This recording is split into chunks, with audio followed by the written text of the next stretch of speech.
தேவனே, இன்று என்னை உருமாற்றும். நவம்பர் மாதம் 1ஆம் தேதி. நம்பிக்கைக்கு சிறகு கொடுங்கள். ரோமர் 8:25.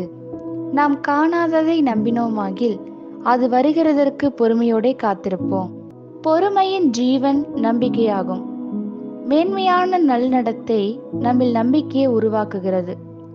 நீங்கள் உபத்திரவத்தின் வழியாக வெற்றியோடு வெளியே வராத பட்சத்தில் உங்கள் குணாதிசயம் தேவனுடைய அங்கீகாரத்தை பெறாது.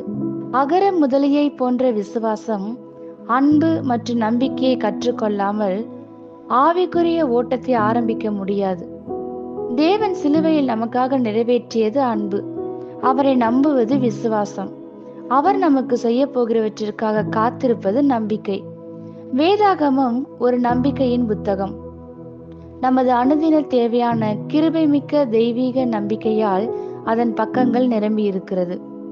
நம்பிக்கை என்பது பிரசவ வேதனை போன்ற நிலையிலும் ஆழ்ந்த எதிர்பார்ப்போடு தேவனுடைய மகிமை வெளிப்படுவதை காண ஆவலோடு காத்திருப்பதாகும். நம் மூலம் வெளிப்படுத்தப்பட்ட மகிமை ஒப்பில்லாதது. அது தனித்தன்மை வாய்ந்தது. இந்த நாட்களில் நீங்கள் ஒருவேளை மிக கடினமான சூழ்நிலை வழியாக கடந்து செல்லலாம். தேவன் உங்களை புரிந்து கொள்வார்.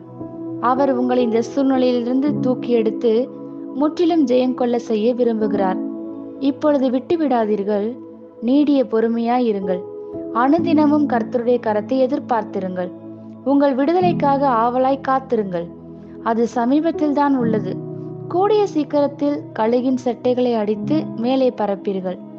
அப்பொழுது தேவன் உங்கள் மேல் பொழியும் மகிமை உங்கள் அழுகையின் கண்ணீரை துடைக்கும். நம்பிக்கை ஒருபோது வீண் போகாது. எங்கும் மகிமை சூழ்ந்திருக்கும். என் ஆத்துமாவே, நீ ஏன் கலங்குகிறாய்? ஏன் எனக்குள் தேங்குகிறாய்? தேவனை நோக்கி காத்திரு. உங்கள் நம்பிக்கைக்கு சிறகை இணைத்து பறக்க விடுங்கள். ஆமேன். இந்த வார்த்தைகளினால் நீங்கள் ஆசிர்வதிக்கப்பட்டீர்கள் என்று நாங்கள் நம்புகிறோம்.